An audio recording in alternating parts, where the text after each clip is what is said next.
जय जय सतगुरु मेरे की। जय जय सतगुरु मेरे की। सदा साहिबी सुख से वसियो। सतलोक के डेरे की। जय जय सतगुरु मेरे की। जय जय सतगुरु मेरे की। सदा साहिबी सुख से बसियो। उस अमरपुरी के डेरे की।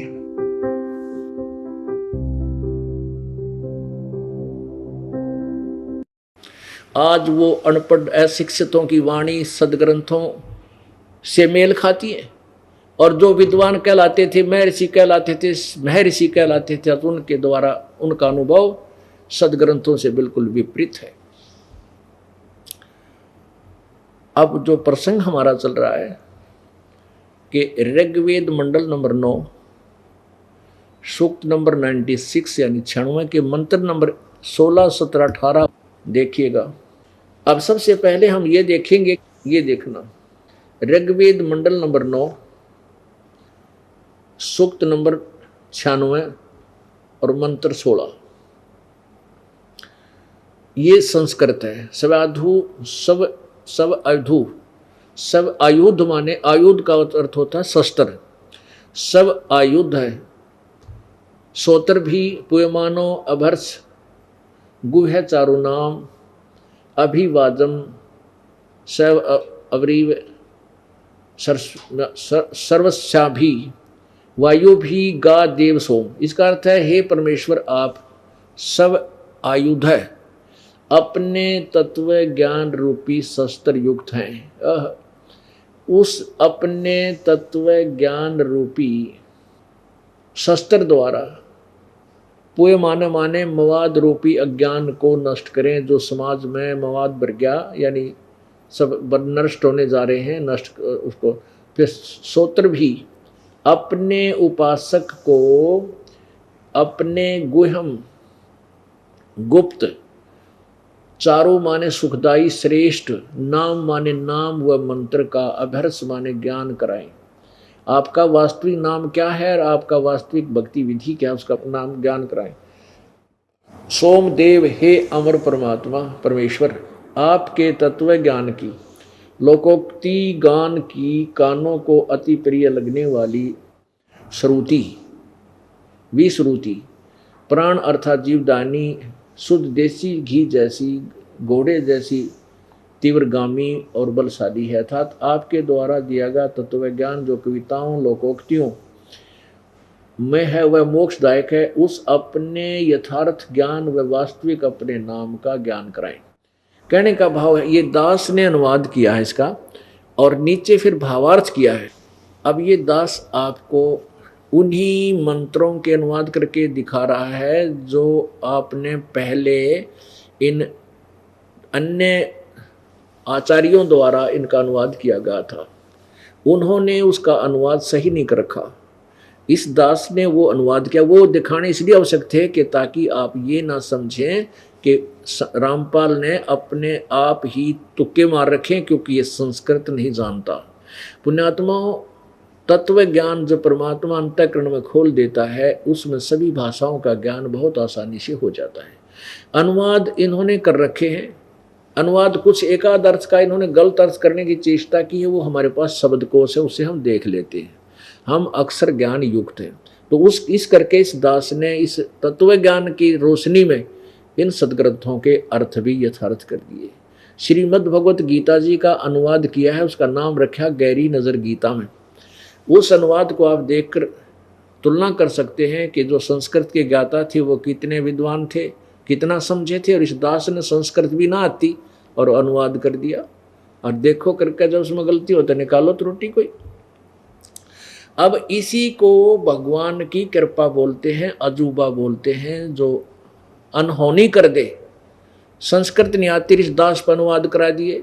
बताइए, कृपा परमात्मा की, कबीर भगवान की, इसी को तो भगवान की महिमा कहते हैं, इसी से परमात्मा की समर्थता का ज्ञान होता है।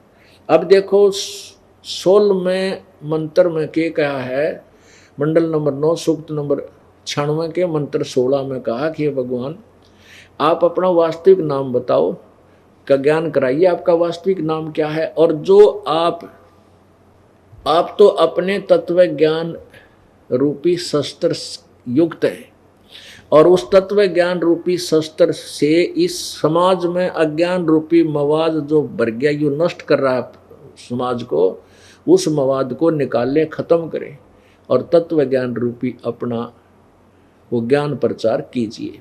अब फिर उस नाम के और ज्ञान के बारे में 17वें में बताया है मंत्र में, पढ़िएगा ये मंत्र नंबर 17, ऋग्वेद मंडल नंबर 9 सूक्त नंबर 96 मंत्र नंबर 17। शिशुम जगानम हरियंतम मर्जंती शुभंती वहीन मरुतः गणेन कवीर गिरभी कावेना कबीर संत सोम पवित्रम अत्यति रेभन सर्वश्रेष्ठी रचनहार हरिय शिशुम सर्व कष्ट हरण पूर्ण परमात्मा मनुष्य के विलक्षण बच्चे के रूप में जगानम माने जानबूझकर प्रकट होता है स्व इच्छा से, और तथा अपने तत्व ज्ञान को उस समय मर्जंती जब वो बालक रूप में आता है, बड़ा होकर के निर्मलता के साथ उच्चारण करता है अपने तत्व ज्ञान को। प्रभु प्राप्ति की लगी हुई विरहग्नि वाले मृतः माने भक्त, गणेन माने समूह के लिए कविताओं द्वारा कविताओं से पवित्रम अत्यधिक निर्मलता के साथ ये कबीर गिरभी को हमने ऐसे लिख दिया, इस र का तला हलंत लगा दिया और गिरभी न्यारी लिख दी।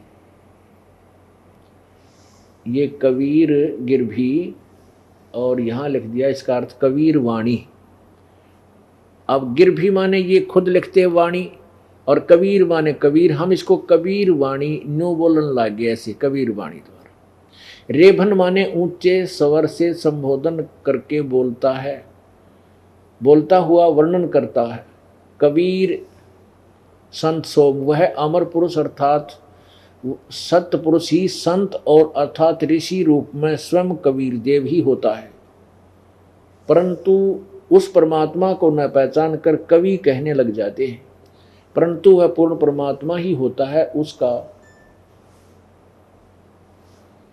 वास्तविक नाम कबीर देव है। अब इसमें स्पष्ट कर दिया है कि वो संत या ऋषि रूप में परमात्मा जो आता है वो अपने कबीर होता है, वो कबीर वो होता परमात्मा, लेकिन उसको वो अपनी महिमा की वाणी, अपना सौसम वेद का वर्णन कविताओं के माध्यम से करता है, इसलिए उसको कवि कहने लग जाते। और परमात्मा कबीर जी एक सुप्रसिद्ध कवियों में से एक कहलाता था। अभी तक हम उनको कवि ही मानते थे जब तक हमें लाल की पहचान नहीं हुई थी। अब हमने ये समझना है, देखिएगा ऋग्वेद मंडल नंबर 9 सूक्त 96 का मंत्र 17 में ये कबीर गिरभी, ये ऊपर रह है कबीर गिरभी, इन्होंने क्या लिखा है, कवि कर दिया, कवि रे को हटा के और 2 बिंदी ला दी और गिरभी माने वाणी द्वारा लिख दिया। अब देखिएगा पुण्यात्माओं, आपको ये दास बहुत ही अच्छी तरह समझाना चाहता है कि आप फिर कभी मिसगाइडेड ना हो किसी के द्वारा। ये देखिए, ये यजुर्वेद है। इस यजुर्वेद को जो ऊपर लगा है आधा, इस यजुर्वेद को हम यहाँ से ये हटा करके यहाँ 2 बिंदी लगा दें तो भी यजुर्वेद, अगर ऐसे लिख दें तो भी यही पवित्र पुस्तक है। इसके समझने के लिए यहाँ आइएगा, ये आध्यात्मिक ज्ञान गंगा इस दास ने एक पुस्तक बनाई है, इसके अंदर यह भेद विस्तार से लिखा गया है।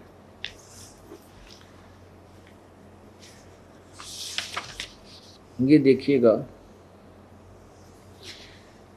अब जैसे हम दूध की महिमा करें, दूध, और संस्कृत में वह दूध की महिमा कहीं लिखी हो कि एक बहुत ही अच्छा पेय पदार्थ है, सफ़ेद है, बहुत ही पौष्टिक है, और ये लिखे नहीं कि वो दूध है और जहां दूध लिखा उसको लिखते हैं सफेद पौष्टिक पेय पदार्थ। तो क्या हम दूध को पहचान सकेंगे?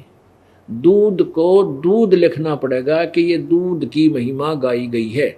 जैसे चारों वेदों में परमेश्वर कबीर देव की, कबीर भगवान की महिमा गाई गई है, और जहां कबीर देव शब्द लिखा है वहां हमने कहना चाहिए कबीर भगवान है, और वहां लिख दें वो कवि, कवि परमात्मा है, कवि है, वो सर्वज्ञ है। तो वो अर्थ तो हो सकता है ऐसे, लेकिन कवि आज तक कोई सर्वज्ञ नहीं हुआ है। ये भी ध्यान रखना पड़ेगा कि कवि का अर्थ सर्वज्ञ करना भी उचित नहीं। वहां वैसे कवि माने कवि भी होता है, लेकिन कबीर देव जहां लिखा है शब्द और वो सेंटेंस प्रसंगवश कवि भी अर्थ होता है, लेकिन जहां प्रसंगवश कबीर देव है वहां कबीर परमात्मा ही कहना पड़ेगा, वो परमेश्वर कबीर है। ये देखिएगा। अब मान लीजिए ये को दूध की महिमा संस्कृत में लिखी है। कलियुगी ऋषियों ने वेदों का टीका भाषा भाषे ऐसे कर दिया जैसे कहीं दूध की महिमा कही गई हो, और जिसने कभी जीवन में दूध देखा ही न हो और वह अनुवाद कर रहा हो तो वह ऐसे करता है। पौष्टिक आहारसी पेय पदार्थसी सवेदसी अमृत उपमा सर्वा मानुषानाम पेयम स त्वम दुग्ध असी। अब इसका अर्थ करेगा कि पौष्टिक आहारसी कोई शरीर पुष्ट करने वाला आहार है, पेय पदार्थ पीने का सरल पदार्थ तरल पदार्थ है, सफ़ेद है, अमृत के सदृश है, वह मनुष्यों के पीने योग्य दूध का अर्थ कर दिया पौष्टिक तरल है। अब दूध का अर्थ कर दिया पौष्टिक, यहां लिखना चाहिए वो दूध है जिसकी उपमा गाई गई है। तो इसी प्रकार जहां वेदों में कबीर देव आता है वहां कबीर देव लिखना पड़ेगा। पवित्र यजुर्वेद की महिमा कहें कि प्रभु की यज्ञ स्तुतियों की ऋचाओं का भंडार है और बहुत अच्छी विधि वर्णित है, एक अनमोल जानकारी है। और यह लिखे नहीं कि वह यजुर्वेद है, अपितु यजुर्वेद का अर्थ लिख दें कि यज्ञ स्तुतियों का ज्ञान है। तो उस वस्तु पवित्र पुस्तक को कैसे पाया जा सके, उसके लिए लिखना होगा कि पवित्र पुस्तक यजुर्वेद है जिसमें यज्ञ रचाए हैं। तो ऐसे ही ये यजुर्वेद है, इसके ऊपर रह लगा हुआ है। अब यजुर्वेद को संधि छेद करके लिखें यजुर वेद भी, यही वही पवित्र पुस्तक यजुर्वेद का बोध है। इसको ऐसे लिख दें तो भी वही पुस्तक पवित्र पुस्तक यजुर्वेद का ही बोध है जिसमें यज्ञ स्तुति की ऋचाएं हैं। उस पवित्र धार्मिक पुस्तक को यजुर्वेद कहते हैं। ठीक इसी प्रकार चारों पवित्र वेदों में लिखा है कबीर देव, तो हम उसको कबीर परमेश्वर है, कबीर हम वह को वह बोलते हैं, तो कबीर देव को कबीर परमेश्वर है जो सर्वशक्तिमान जगत पिता सर्वश्रेष्ठ रचनहार कुल का मालिक पाप नाशक व काल की कारागार से छुटाने वाला अर्थात बंदी छोड़ है। इसको कबीर देव लिखें तो भी कबीर परमेश्वर का बोध है, और ऐसे लिखेंगे कवि देव कवि ही लिख दिया तो भी इसी परमात्मा को जाने। मेरे दास का इतना ही कहना है, कबीर प्रभु का ही बोध है, इसलिए कबीर देव उसी कबीर साहब का ही बोध कराता है। इतना हाँ समझे हमने। और मान लीजिए हम इनका अर्थ यहाँ कबीर देव ना माने तो भी ये लक्षण सारे उस कबीर परमात्मा में ही वेदों के संकेत पूर्ण होते हैं। वेदों का जो वर्णन है उन्हीं के ऊपर पूर्ण होता है, जो बनारस में जुलाहे रूप में आकर के परमात्मा 120 वर्ष रहे थे, उसी की तरफ पूर्ण रूप से उसी की तरफ संकेत वेद कर रहे हैं। अब देखिएगा ऋग्वेद मंडल नंबर 9 सूक्त नंबर 96, और इसमें क्या स्पष्ट किया है। मंत्र नंबर 16 में तो कहा है कि हे परमात्मन सर्वोपरि रहस्य श्रेष्ठ जो आपका नाम तुम्हारी संज्ञा नाम है, नाम माने नाम है, उसका ज्ञान कराएं, उस नाम का ज्ञान कराएं। इसमें ज्ञान कराया है नाम का 17वें में। क्या लिखा है? कबीर गिरभी शिशुम जगानम हरियंतम मर्जंती सुबंती वहीनम मारुते गणेन कबीर गिरभी कावेना कबीर संत सोम पवित्रम अत्येति रेभन। इसका ये दास से आपको इसमें अर्थ दिखाएगा जो इस दास ने अनुवाद किया, ये आपको पढ़ाया और फिर पढ़ाते हैं। आपने अभी 16 पढ़ा था, ऋग्वेद मंडल नंबर 9 सूक्त नंबर 96 96 मंत्र 16। इसमें तो पढ़ा परमात्मा अपने उस गुप्त नाम का भेद कराएं। अब 70वें में भेद कराया है और 18वें में। अब 70वें में क्या कहा है कि सर्वश्रेष्ठी रचनहार सर्वकष्ट, इसमें हमने यहाँ भावार्थ लिखा है। ऋग्वेद मंडल नंबर 9 सूक्त नंबर 96 मंत्र 16 में कहा है कि आओ पूर्ण परमात्मा के वास्तविक नाम को जाने। इस मंत्र 17 में उस परमात्मा का नाम व परिपूर्ण परिचय दिया है। वेद बोलने कौन से में? नीचे वाले 17 में वेद बोलने वाला ब्रह्म कह रहा है कि पूर्ण परमात्मा मनुष्य के बच्चे के रूप में प्रकट होकर कबीर देव अपने वास्तविक ज्ञान को अपनी कबीर वाणी के द्वारा अपने हंस आत्माओं अर्थात पुण्य आत्माओं अनुयायियों को ऋषि व संत व कवि रूप में कविताओं लोकोक्तियों के द्वारा संबोधन करके उच्चारण करके वर्णन करता है। यानी कविताओं के द्वारा कोई संत रूप में या ऋषि रूप में आकर प्रकट होता है। इस तत्व ज्ञान के अभाव से उस समय प्रकट परमात्मा को न पहचान करके और ऋषि व संत या कवि मान लेते हैं। वह परमात्मा स्वयं ही कहता है कि मैं पूर्ण ब्रह्म हूँ, सर्वश्रेष्ठ रचना भी मैं ही करता हूँ, मैं ऊपर के सतलोक सचखंड में रहता हूँ। परंतु लोकवेद के आधार से परमात्मा को निराकार माने हुए प्रजाजन नहीं पहचानते हैं। जैसे गरीबदास जी महाराज ने काशी में प्रकट परमात्मा को पहचान कर उनकी महिमा कही तथा उस परमेश्वर द्वारा अपनी महिमा बताई तथा उसका यथावत वर्णन अपनी वाणी में किया। कबीर परमेश्वर कहते हैं, जात हमारी जगत गुरु परमेश्वर है पंथ, गरीबदास लिखित पड़े मेरा नाम निरंजन कंठ। कबीर परमात्मा बोलते हम ही अलख अल्लाह हैं कुतुब गोस और पीर, गरीबदास खालिक धनी हमारा नाम कबीर। ए स्वामी सृष्टा में सृष्टि हमरे तीर, दास गरीब अधर बसूं अवगत सत कबीर। जब रामानंद जी एक महात्मा वेदों के ज्ञाता माने जाते थे, बड़े उच्च महर्षि कहलाते थे, उनको परमात्मा ने अपनी वास्तविकता से परिचित कराया था और उन्होंने स्वीकार कर लिया था आंखों देख करके। तो उनको कहा था परमात्मा ने, हम ही अलख अल्लाह हैं कुतुब गोस और पीर।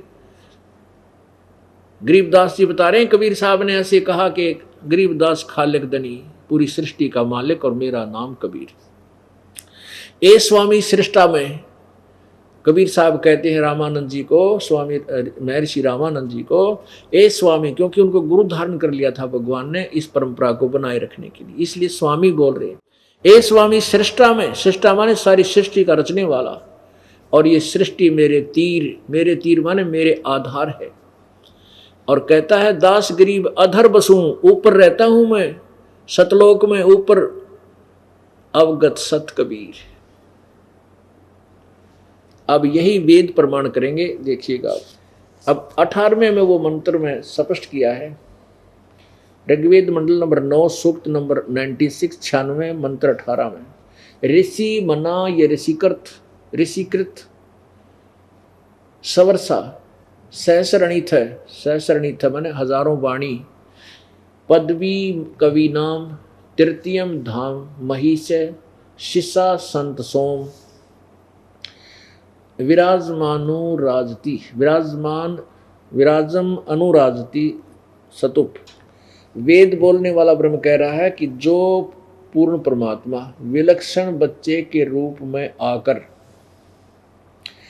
प्रसिद्ध कवियों की उपाधि, पदवी माने उपाधि प्राप्त करके अर्थात एक संत या ऋषि की भूमिका करता है जगत गुरु की, उस संत रूप में प्रकट हुए प्रभु द्वारा रची सहस्रणित हजारों वाणी, ऋषि मना संत स्वभाव वाले अच्छी आत्माओं वाले व्यक्तियों अर्थात भक्तों के लिए स्वर्ग के तुल्य आनंददायक होती है। बहुत प्यारी लगती है उनके बच्चों को, अनुयायियों को, जो परमात्मा अपनी वाणी बोलता है, जो भगवान, वह अमर पुरुष हो। मन अमर पुरुष अर्थात सत्य पुरुष, सतपुरुष। तृतीय तीसरे, धाम माने मुक्ति लोक अर्थात सतलोक की।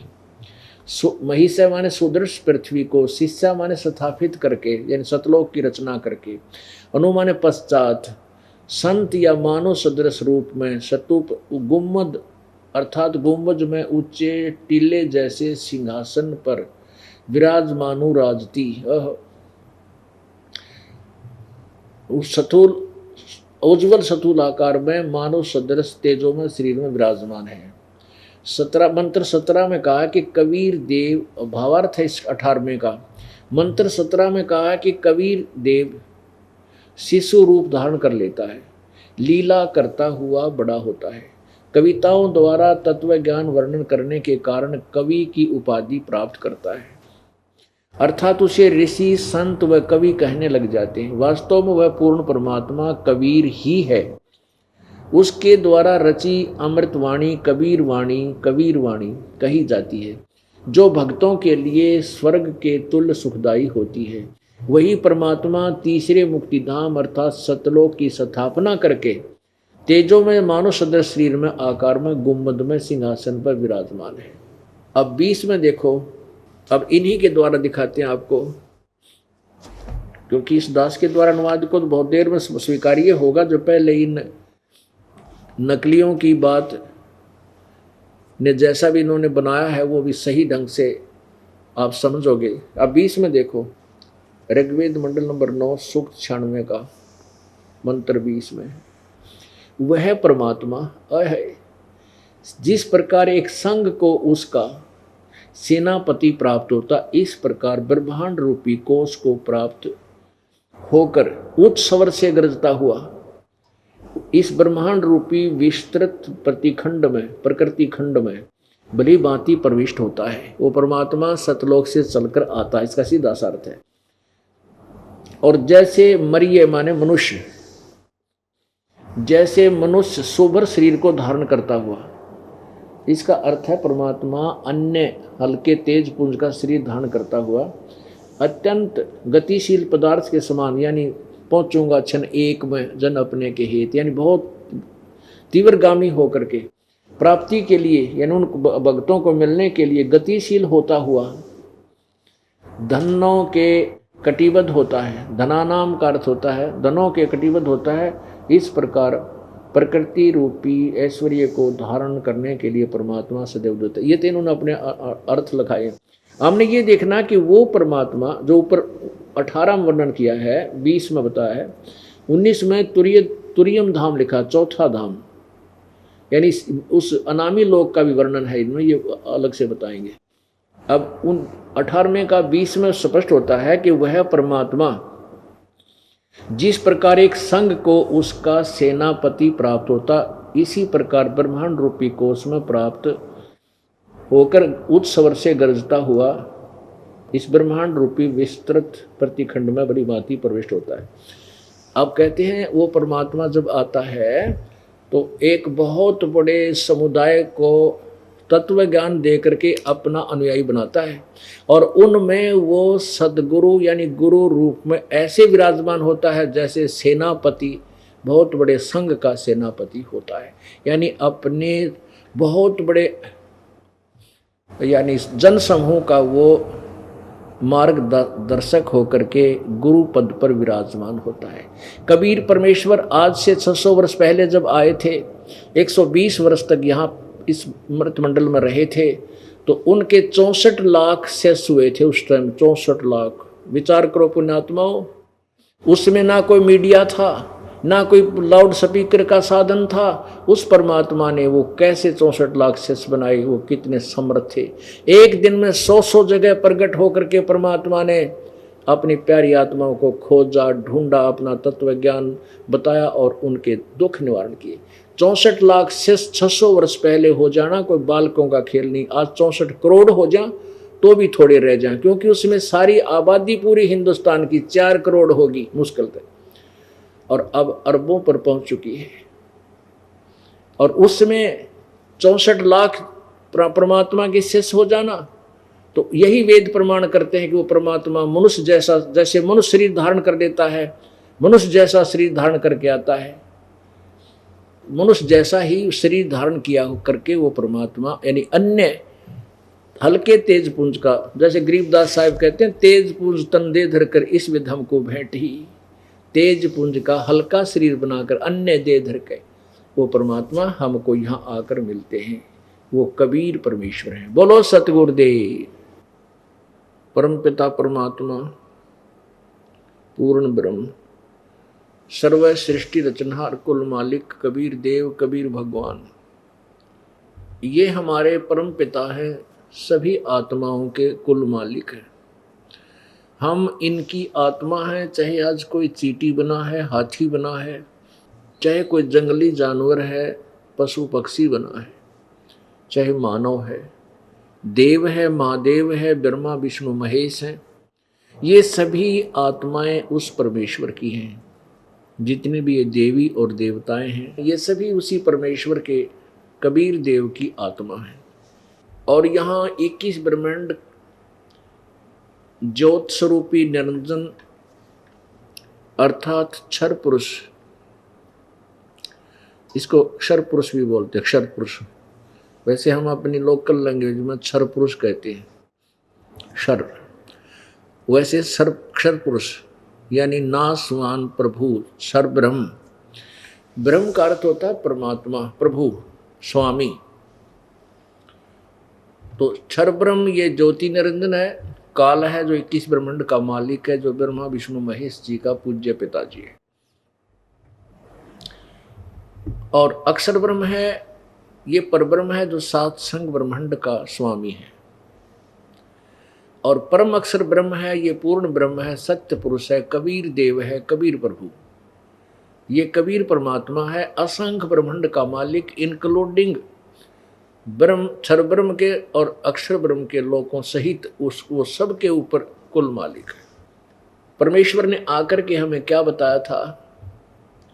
भाई भजन करो उस रब का जो दाता है कुल सब का। परमेश्वर ने स्वयं आकर के अपनी महिमा आप बताई, अपनी स्थिति से, अपनी समर्थता से कुछ पुण्यात्माओं को परिचित करवाया। उनमें से एक आदरणीय गरीबदास साहिब जी, गांव छुडानी, जिला झज्जर, हरियाणा के अंदर एक किसान परिवार में उत्पन्न एक प्यारी आत्मा है। उन्होंने परमेश्वर को देखा, साक्षात्कार किया। सतलोक जहाँ परमात्मा रहते हैं उस तीसरे धाम में, वहाँ प्रभु उनको लेकर गए, फिर वापस छोड़ा। उसके उपरांत गरीबदास साहिब जी ने परमेश्वर कबीर देव की, कबीर जी की, उस परम अक्षर ब्रह्म की महिमा कलम तोड़ कही है, सत्य कही है। उन्होंने बताया है, अनंत कोटि ब्रह्मांड का एक रति नहीं भार, भाई सतगुरु पुरुष कबीर हैं, ये कुल के सिरजन आरे।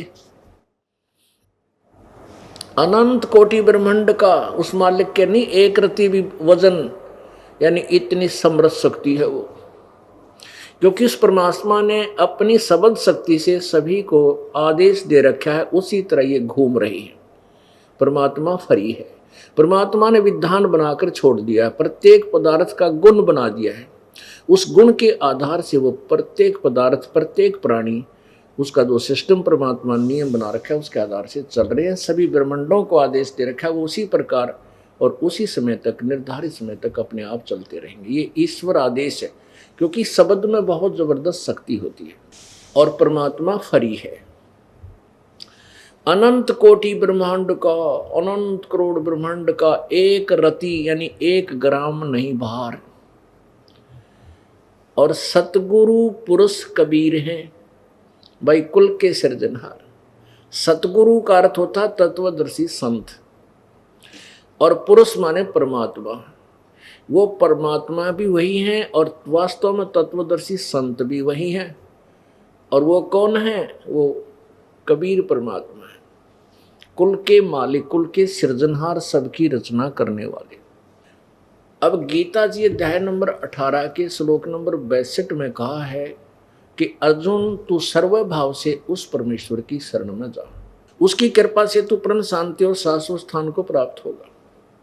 गीता जी अध्याय नंबर 15 के श्लोक 3 और 4 में कहा कि जब तत्वदर्शी संत तुझे मिल जावे, उस तत्व ज्ञान रूपी शस्त्र से इस उलझे हुए अज्ञान को काटकर अर्थात तत्व ज्ञान को समझकर उसके पश्चात परमेश्वर के यानी उस परमेश्वर के उस परम पद की खोज करनी चाहिए, जहां जाने के बाद फिर प्राणी लौट कर नहीं आते, अर्थात उनका जन्म कभी नहीं होता। और जिस परमेश्वर ने सर्व ब्रह्मांडों की रचना की है, यानी संसार रूपी वृक्ष की जिसने रचना की है, और उसी की पूजा करनी चाहिए। गीता जी अध्याय नंबर 4 श्लोक नंबर 5 और 9 में अपनी स्थिति बताई कि अर्जुन तेरी और मेरे बहुत जन्म हो चुके, तू नहीं जानता मैं जानता। मेरे जन्म और कर्म अलौकिक है। श्रीमद् भगवत गीता जी अध्याय नंबर 8 के श्लोक नंबर 13 में कहा कि अर्जुन मेरा तो एक ओम अक्षर है, ओम इति एक अक्षरम ब्रह्म व्यवहारन माम अनुसमरण यह प्रयाति तजन देहम सयाति परमाम गतिम। मेरा मुझ ब्रह्म का माम ब्रह्म, मुझ ब्रह्म का केवल एक ओम अक्षर है, सुमरण करके उच्चारण करके सिमरण करने का, और जो अंतिम श्वास तक इसका सिमरण करता हुआ शरीर त्याग कर जाता है तो मेरे पास पहुंच जाता है, मेरी ही वाली गति को, मेरे से मिलने वाले लाभ को प्राप्त होता है। ब्रह्म के साधक कहां जाते हैं? ब्रह्मलोक में। गीता जी अध्याय नंबर 8 के श्लोक नंबर 16 में कहा है कि वो ब्रह्मलोक तक ये सभी जितने भी लोक हैं, सभी वहां पहुंचे हुए प्राणी भी, उनकी भी जन्म मृत्यु होती है, पुनर्वर्ती में है, वो पूर्ण मोक्ष प्राप्त नहीं है। अब पुण्यात्माओं, ब्रह्मलोक में रहता है।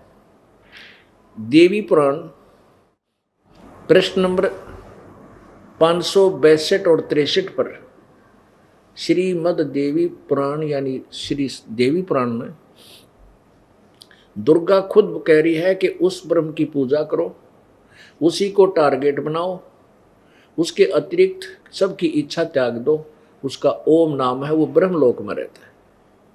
गीता जी अध्याय नंबर 8 के श्लोक 16 में कहा कि ब्रह्मलोक पर्यंत सभी पुनर्वर्ती में सबकी जन्म और मृत्यु होती है, और जब तक जन्म और मृत्यु समाप्त नहीं होगी तब तक हम सुखी नहीं हो सकते।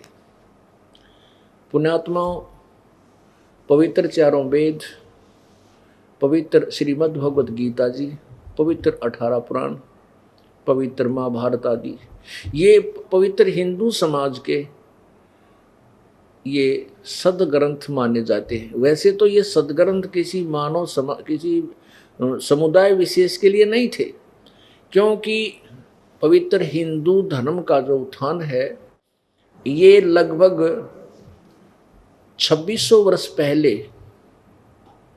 से माना जाता है। जो आदि शंकराचार्य जी हुए हैं वहां से इसको माना जाता है।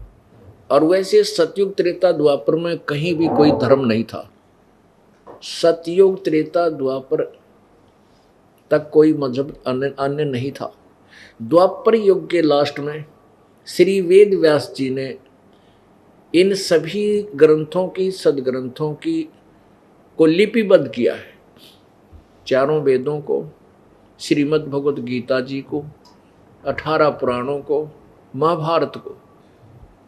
और पुण्यात्माओं, लेखक श्री वेद व्यास सहित और अन्य ऋषि महर्षि ब्रह्मा विष्णु महेश सहित अब कोई भी इन सदग्रंथों के यथार्थ ज्ञान से परिचित नहीं है। कौन से सदग्रंथों से? वेदों और श्रीमद् भगवत गीता जी से। वेदों का ज्ञान ये किसी मनुष्य का दिया हुआ नहीं है, ये पूर्ण परमात्मा ने इस ब्रह्म के अंतःकरण में, इसके कंप्यूटर में फीड किया। परमात्मा ने, पूर्ण ब्रह्म ने, कबीर देव ने 5 वेद दिए थे। इस काल ब्रह्म ने एक वेद गुप्त कर दिया, सब सूक्ष्म वेद, सूक्ष्म। और 4 वेद इसने ब्रह्मा जी को दे दिए, ब्रह्मा जी के अंतःकरण में डाल दिए और ब्रह्मा जी के श्वासों से कहते हैं ये बाहर आए। वैसे तो काल ने अपने श्वासों से ब्रह्मा रूप बना के और समुद्र में प्रवेश किया था, समुद्र में डाल दिए थे 4 वेद और फिर सागर मंथन किया था उसमें सागर मंथन में 4 वेद आए। बाकी ये वर्तमान में ये कुछ ऐसी बातें हैं जो स्वीकार्य नहीं होती, जिस कारण से सीधा ही कह दिया जाता है कि कबीर परमेश्वर ने ज्योति निरंजन को दिए, ज्योति निरंजन ने ब्रह्मा के अंतःकरण में पे डाल दिए और फिर ब्रह्मा के श्वासों से कहते हैं 4 वेद बाहर आए। ये किसी मनुष्य के लिखे या बोले भी नहीं है, लिखना और चीज है। लेखक अब वर्तमान में इसका व्यास जी माना जाता है, लेकिन दिए गए हैं ब्रह्म द्वारा। तो वेद जो है ये सबसे एथेंटिक सदग्रंथ है। उसके उपरांत पवित्र श्रीमद् भगवत गीता जी 4 वेदों का सारांश है। ये भी ब्रह्म द्वारा ही श्री कृष्ण में प्रवेश करके उसके द्वारा बोली गई और उसके बाद लिपिबद्ध की थी श्री वेद व्यास जी ने। अब इसमें थोड़ा सा अंतर इतना है कि इसमें कुछ इसके अंदर श्रीमद् भगवत गीता जी के अंदर 90% ज्ञान वेदों वाला है और 10% ज्ञान इस काल का अपना मत है, क्योंकि ये साथ में अड़ंगा अड़ाए बिना रहता नहीं। और इसमें स्पष्ट किया है कि ये मेरा मत है जो विचार मैं व्यक्त कर रहा हूं, और शेष 90% ज्ञान वेदों वाला है जो 100% गीता जी का सत्य है। गीता जी का ज्ञान गलत नहीं है, लेकिन उसमें थोड़ा सा अंतर है। तो कहने का भाव ये है कि अब 5500 वर्ष हो गए लगभग श्रीमद् भगवत गीता जी को और पवित्र श्रीमद् भगवत गीता जी को, पवित्र वेदों को और पवित्र 18 पुराण और महाभारत आदि को लिखे को 5500 वर्ष हो गए। और आज तक वर्तमान तक हमारे हिंदू समाज के गुरुदेव इन सदग्रंथों से परिचित नहीं, इसलिए हमारे को शास्त्र विरुद्ध साधना पर आरूढ़ कर दिया। अब 11 अक्टूबर सन 2009 को पवित्र हिंदू धर्म के माननीय शीर्ष 4 धामों के शंकराचार्यों को आमंत्रित किया है और उनके साथ आध्यात्मिक ज्ञान चर्चा की जाएगी। प्रार्थना की जाएगी कि हमें सदग्रंथों से निर्णय करके बताओ कि वेद सत्य हैं और गीता जी सत्य है, पुराण सत्य है, तो इनमें जो साधना आप जी हमें बता रहे हैं क्या वो वेदों और गीता जी से मेल खाती है? यदि नहीं खाती है तो वो साधना हमारी ठीक नहीं, हमने उसको त्याग देना चाहिए और वेदों और गीता से ग्रहण करना चाहिए, जिससे हमारा कल्याण हो सके। आशा है कि वो इस बात से सहमत होंगे, क्योंकि सदग्रंथ सबके समक्ष होंगे, सबको रूबरू कराए जाएंगे कि ये सदग्रंथ ऐसा बोलते हैं और हमारे माननीय शंकराचार्य जी ये पूजाएं करते और करवाते। आप जी को एक झलक आज माननीय शंकराचार्य जो हमारे पवित्र हिंदू धर्म के आदरणीय महानुभाव हैं, उनके ज्ञान की एक झलक कुछ समय आपको देते हैं। ये देखिएगा, एक पत्रिका है, इसका नाम है श्री माता, और ये Shri Mata Confucius private limited का प्रकाशन आषाढ़ पूर्णिमा संवत 2066 जुलाई 2009 की है, अभी लेटेस्ट। और यहाँ देखिएगा,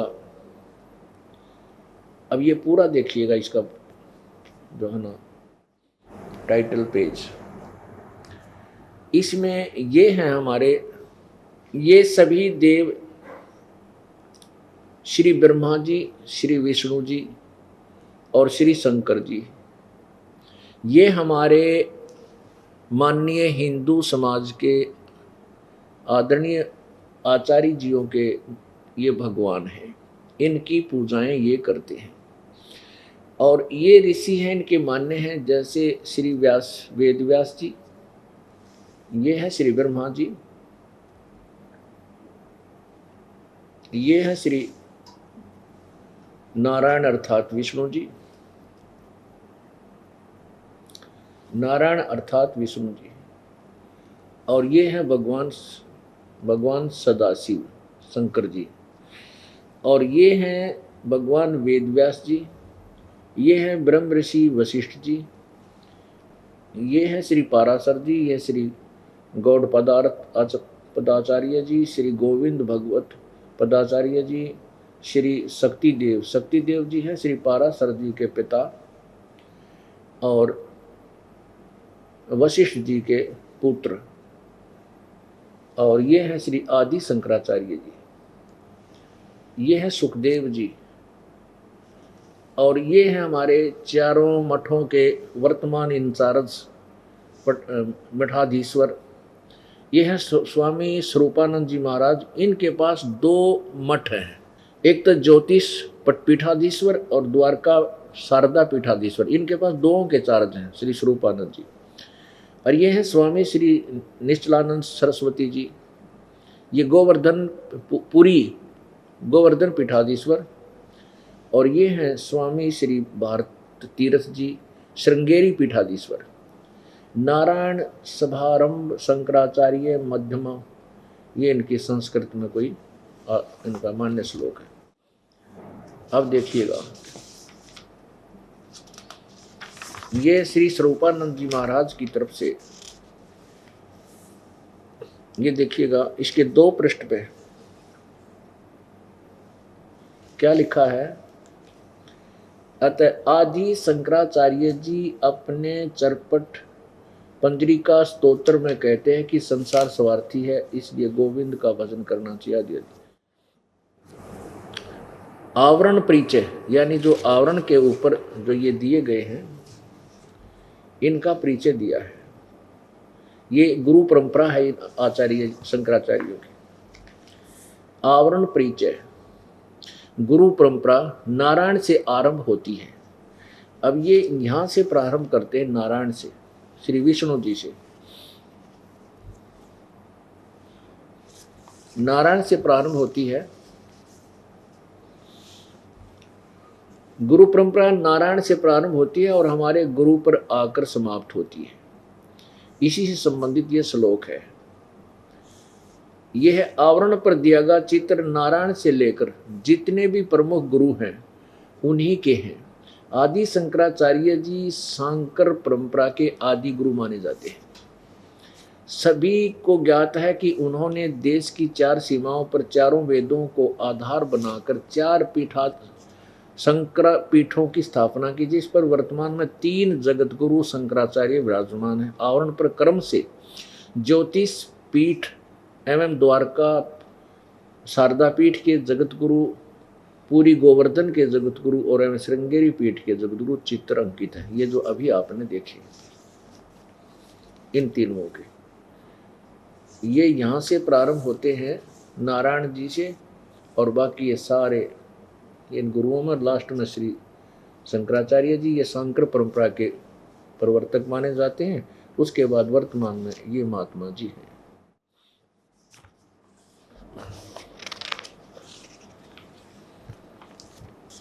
अब यहां देखिएगा प्रश्न नंबर 7 पे क्या लिखा है कि क्या तंत्र भी वेद की भांति अपौरुषेय है। समाधान, तंत्र ग्रंथों का अपना एक विशिष्ट स्थान है, परंतु इन्हें वेद की भांति अपौरुषेय, अपौरुष माने जो व्यक्ति के द्वारा ना कहे गए नहीं कहा जा, यानी व्यक्ति नहीं कहा जा सकता, क्योंकि वेद को ब्रह्मा के निश्वास माने जाते हैं। ब्रह्मा के श्वासों से वेद निकले हैं, इसलिए इस कारण है, तथा किसी भी पुरुष के मुख से उच्चारित न होने के कारण, यानी किसी भी पुरुष के मुख से उच्चारित न होने के कारण अपौरुष कहा गया है। परंतु तंत्र ग्रंथों में तो स्पष्ट रूप से से शिव उवाच आदि कहकर शिव को तंत्र विद्या के प्रकट करने वाला माना जाता है। अतः तंत्र को अपौरुषेय नहीं कहा जा सकता। एक तो सिद्ध हो गया कि शंकर जी ने जो भी ज्ञान दिया है वो पुरुष का द्वारा दिया हुआ मनुष्य का, और वेद मनुष्य के बोले हुए नहीं है, ये ब्रह्मा के श्वास से निकले। ठीक है, अब देखना, अब श्री आदि शंकराचार्य जी के विषय में प्रश्न नंबर 8 पर इनके विषय में कहा है। अब क्या बताते हैं कि आदि शंकराचार्य जी जब जगत सतगुरु की खोज में गोविंद नाथ वन पहुंचे तो उन्होंने देखा कि एक साधक वहां पहले से ही गुरु गोविंद भगवत पाद के गुफा से बाहर आने की प्रतीक्षा कर रहे थे। यानी ये गुरु यानी गोविंद भगवत पाद, ये इन किन के गुरु थे? ये श्री आदि शंकराचार्य जी के। कई दिन बीत जाने पर नर्मदा नदी में जब बाढ़ आने लगी तो गुरु जी की गुफा में जल ने प्रवेश करे, इस हेतु से शंकराचार्य जी ने नर्मदा के जल को अपने कमंडलों में भर लिया। आदि शंकराचार्य ने, गुरु अपनी दिव्यदृष्टि से इन सभी घटनाओं को देख रहे थे। जब ये बाहर निकले तो उन्होंने शंकर से उनका परिचय पूछा, तो उन्होंने एक अद्भुत श्रोत्र के माध्यम से अद्वैत मत के सिद्धांत अनुसार अपना परिचय सभी वस्तुओं को नकारते हुए दिया। गुरु गोविंद भगवत पाद को शेष नाग का अवतार माना जाता है। वर्तमान पूज्य शंकराचार्य जी महाराज ने आदि शंकराचार्य जी की इस दीक्षा सतली का पता लगाया और वहां एक दिव्य आश्रम बनवाया। कहने का भाव ये है कि जो आदि शंकराचार्य जी के गुरु जी थे वो शेष नाग के अवतार थे। अब देखिएगा, एक और पुस्तक है ज्योतिर्मय ज्योतिर्मठ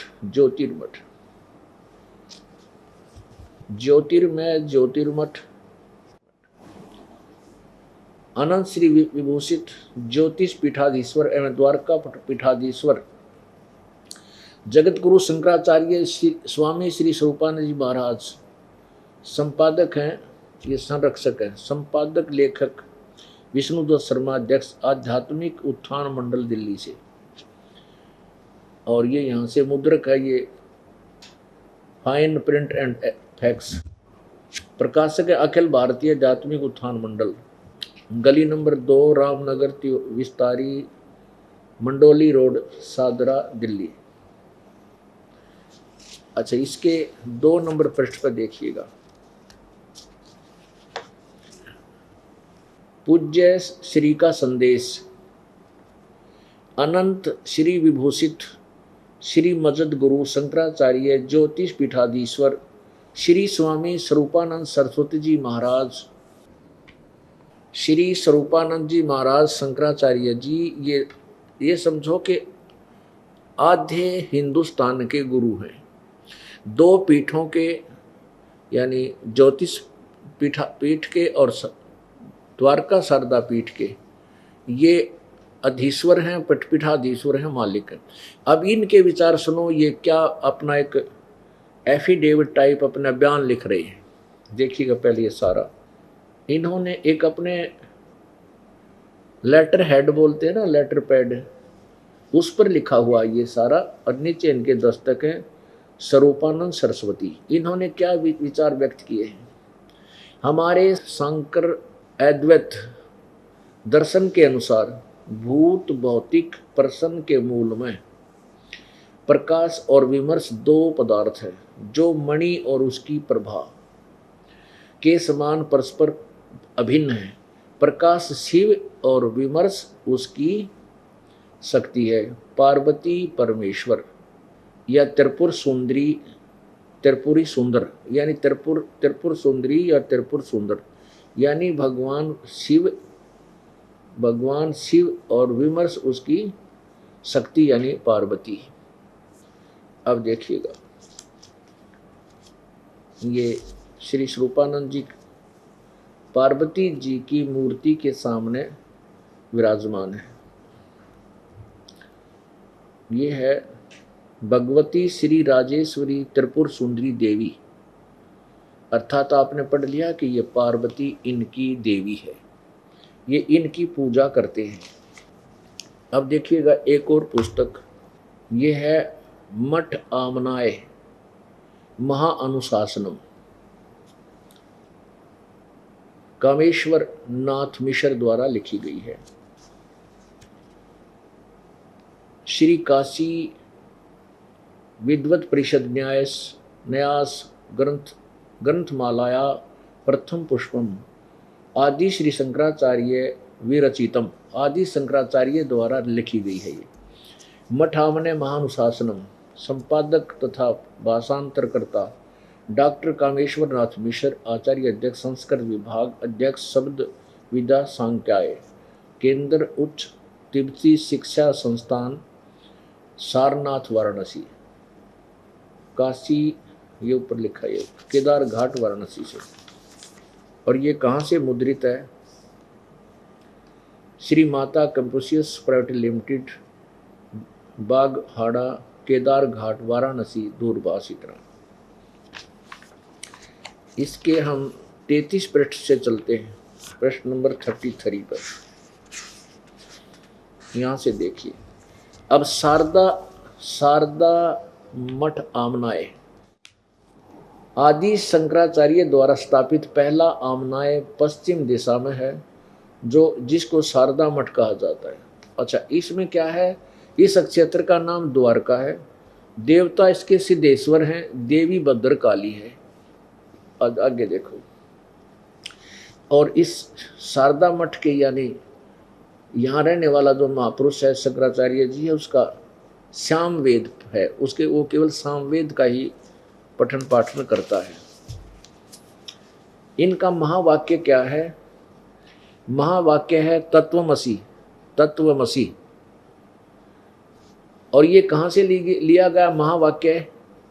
इसका उल्लेख सामवेद अंतर्गत छंदोग्य उपनिषद से लिया है। ये वाक्य इन्होंने सामवेद से नहीं, सामवेद का एक अलग से किसी अन्य का सोच होती है, ये उसने सामवेद अंतर्गत कोई छंद उपनिषद बनाया है, उपनिषद से लिया है।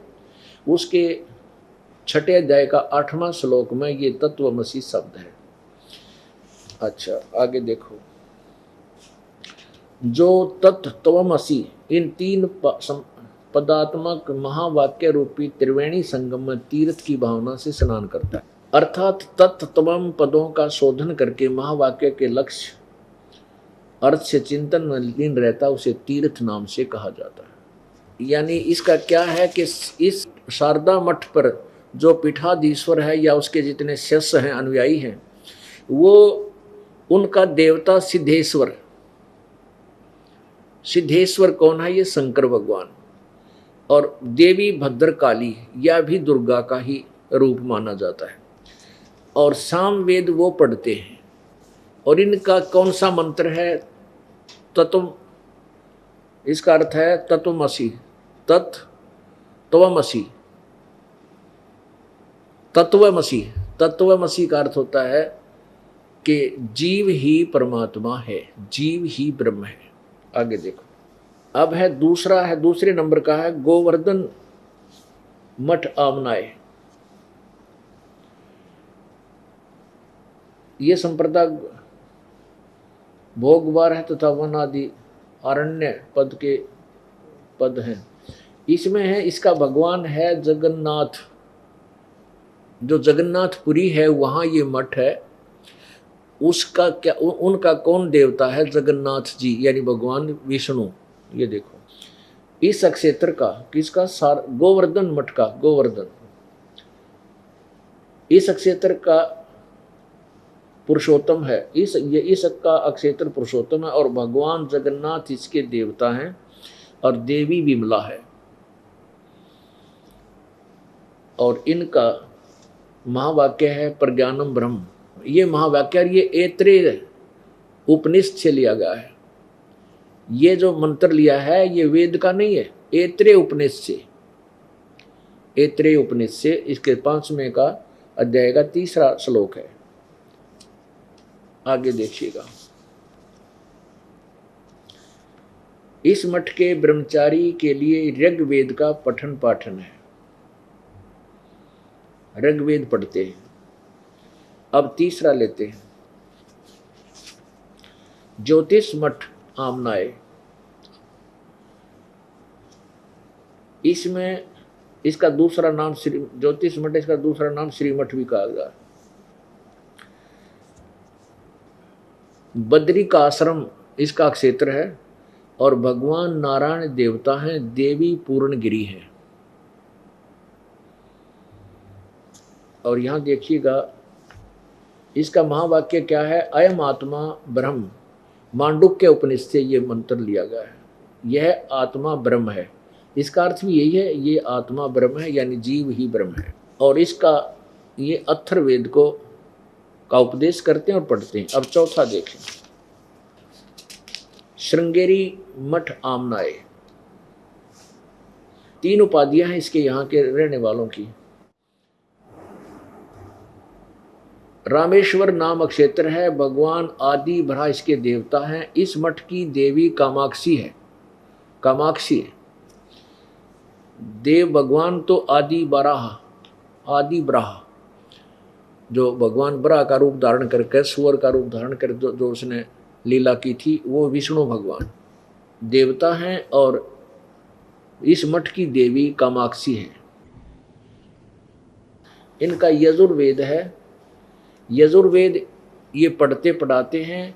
और इनका महावाक्य अहम ब्रह्मस्मि, ये वरहद उपनिषद से लिया गया है, जिसके अध्याय नंबर 1 का और शब्द नंबर 4 का, यानी श्लोक नंबर 10 है, 1, 4, 3।